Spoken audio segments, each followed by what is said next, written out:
What's good, YouTube? I am joined by Dzeeff here, and we have for you a special treat today. While it doesn't include the newest addition to the Skull Servant family, we're going to get to see Skull Servants pop off on several decks that are pretty prevalent in the meta for the DDD replay, but I'm not going to spoil any more, and I'm going to let you take over here. Yeah, so Skull Servants are getting White Princess, which is a level 3 non-tuner in Raging Tempest. So that'll just be a couple weeks from now, and that is a Foolish Burial for White Prince, which is the most important card in the deck. Obviously, I'm super pumped for that. I'm also really excited for Lawn Mowing Next Door in this deck. But for now, I want to show you what Subterrors can do without those cards, and they're still pretty good. You mean some Skull Servants? Sorry. All the leaks for the new cards just happened as we were making this video. Skull Servants. Yeah, you were very excited about both decks, so maybe we'll get to see you play with the new Subterrors later this week. Yep. So the main idea is that when you send White Prince to the graveyard, it sends a regular Skull Servant and the Lady in the White to the grave. And then from there, you can banish White Prince and 2 other Skull Servants to summon a King from your deck. King being the main attacker, gains 1,000 attack for all Skull Servants in your grave. Or you can just leave him in the grave as the 1,000 boost for King, depending on what you have. Yeah, you can see here King is at 6 or 5,000. That's a pretty common field to have, a King at 5,000 and then the zombie synchro at 4,300.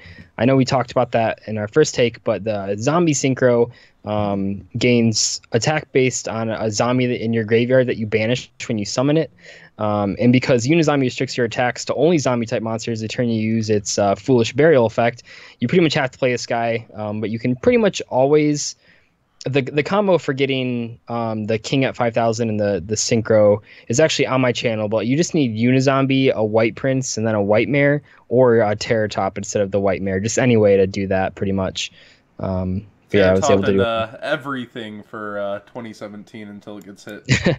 Yeah, pretty much. But that was a pretty good example of like an actual OTK, just doing a ton of damage, where this next replay is actually playing through a ton of back row.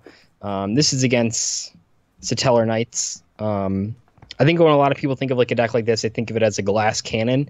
But a lot of these cards are really resilient. I mean, Mizuki is crazy good, and as well as King of the Skull Servants revives himself. He's destroyed by battle. The Lady in White can protect stuff from card effects. So you can just do like a whole bunch of stuff, and you can really push through a lot of back row. I mean, I'm pushing through like a Phoenix Chain, a Quaking, just all this crap. I managed to come out. Funny enough, Asian Persuasion, I think, is the only one to top 8 a USA regional with Satellars, but he had Minerva to help him out there.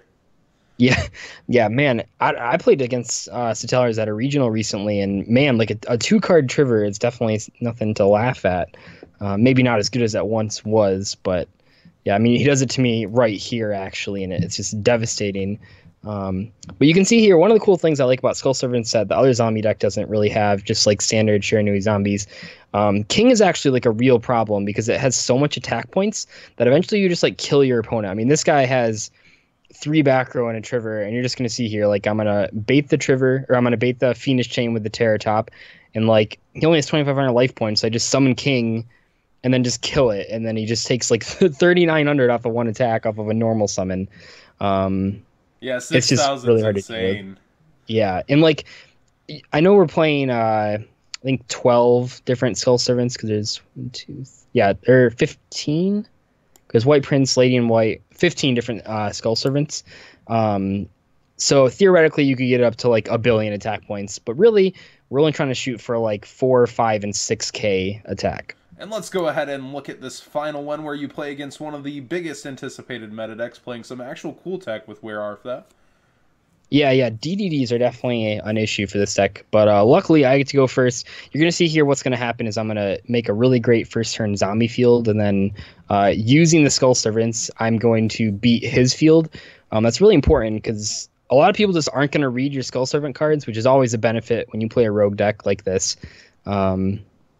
But when they don't read, I mean, you're going to see here, I mean, my field is pretty impressive regardless, but the only reason I win this match is because I'm playing Skull Servants, which I thought was kind of funny. I mean, look how good my opponent's hand is. Like, he has, like, everything. Yeah, that 6th card Max C, always unfortunate, though. Yeah, that definitely hurt him. But then he starts drawing just the nuts after. Yeah, I mean, he has everything. He has max C still, but he also has an emptiness. He has a pretty good combo here to make a Crystal Wing, and then I believe another level 8 Synchro. I mean, he really just has like everything he could want, but it's not enough for a 4,000 attack King of the Skull Servants. Yeah, we'll see here. Yeah, he's just forced to pass because like he has nothing. It'll be funny to see if Tyranno Infinity causes similar problems later in the format. Yeah, when I was playtesting, I did a couple live streams with Minerva Sworn with Green Maju de Garza or whatever, or Elza possibly, the one that gains like attack points for every banished card you have. And people just like can't deal with like a 4,000 attack normal summon. Like it's kind of tough. All right, and I'm gonna set us up so we can do the deck profile here. Yeah, and we've kind of already talked about White Princess and Lawnmoy next door. But the other card that really helps this deck out, and I'm not even joking, is the new level 5 Tuner Fusion monster. That actually works perfectly in this deck because it's a zombie, so you can continuously revive it with Mizuki, but also be in level 5 pairs with Lady in the White and White Princess when that comes out to make Omega or the zombie synchro. And it's just, that card's like not super great in a lot of decks, but it is really good in any deck playing Mizuki, and this is one of those. So I definitely will bump Instant Fusion to 3 copies when that comes out. Yeah, Instant Fusion definitely going to give a different element to this deck, and we'll get into some things with that here in a bit. But here's your deck, 46 cards. Yeah. So when you're playing a deck like this, you really can't cut any of the Skull Servants, and you're playing 15, and we're soon to be playing 18 of them. But you can't really cut any of them. I tested around with 2 of the regular Skull Servant because you don't really want to draw that one. But realistically, you can't cut any of them. And if you're playing a 40-card deck with 15 basically normal monsters, you're going to brick like every game. So I've bumped it to 46. We've played 3 Allures, 3 Desires, 3 DDRs. Those cards all just get the Skull Servants away because you just want to send them to the grave from the deck. That's really what Unizombie is in there for. And then you can see I'm playing the 3 Unizombie and the 3 Solitaire because that's essentially 6 copies of it. The Terratop, in combination with like an Allure of Darkness into a Unizombie, can be another combo. There's just a lot of power going on here. Very similar to like the Brilliant Fusion Shiranuis decks that we've seen pop up at a couple regional qualifiers.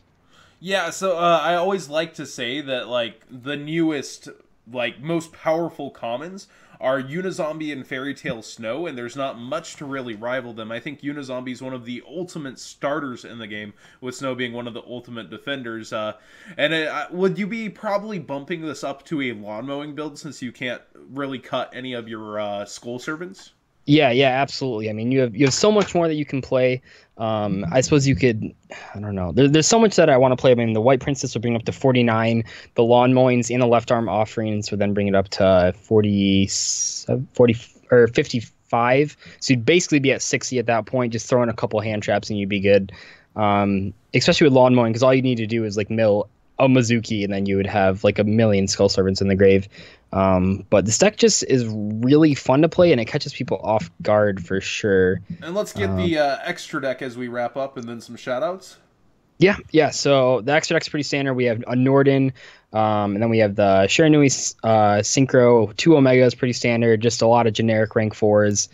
With the Utopia in the wrong spot. And then we have some good rank 3s. Levier is like the only one you ever use. Dante is a pretty good starter card if you don't have anything. And then Ghostrik Doulahan is actually really good too. That comes up. It halves monsters' attack points on either player's turn. It gets in there sometimes. Yeah, that's one of those funny cards. And a funny note is that Emerald will actually be able to bring back your new Fusion Tuner since it has no effect, and Instant Fusion will basically summon it in the proper way. Yeah, and that's cool too, because that means that the second Instant Fusion that you draw, if you use the first one on the Zombie Tuner, the second Instant Fusion you can go Norden, bring back Mizuki or Solitaire, and then make Emerald, and then bring back the first Instant Fusion target that you use. So that's pretty cool. Yeah, just really amazing how like this deck can go down different paths of having huge beaters or ripping the hand away with your Omegas. It's just really cool to see versatility in a deck that's really a fan favorite. I know Alinthio is a huge fan of this, and it's definitely one of those fan favorites that people have been waiting to be able to see, and I think maybe we'll finally see it top something like at least a regional for the first time in a while. Yeah, I think it definitely has the potential to. I made round 8 of a regional way back with Lightsworn. Skull Servants back in, like, I forget when, it was like 2010, and I was like, I was almost there, but not quite. So any shout outs here? Yeah, the only shoutouts I have is to my YouTube live stream fan base, because I played this deck at probably like 8 to 10 live streams over the course of a couple months. We fine-tuned it. We tested a whole bunch of stuff. So it's really a community effort from my channel to bring this deck. Yeah, I've actually got to join a few live streams of yours, and they're really fun every time. I believe you do it every single time on YouTube, so I'll have your link down below. Everyone, be sure to subscribe if you want to catch those. I know I do have a live streaming base that does watch videos, so you'll catch me in his chat sometimes as well. Yeah, and there's actually one more quick shout out. There's actually a live stream on my channel. It's within like the first 10 videos of John and I, pretty tipsy, talking about Skull Servants for like 2 hours if you want to check that out. All right, guys. Yeah, be sure to go ahead and click that. And thank you a lot for joining me, DZ.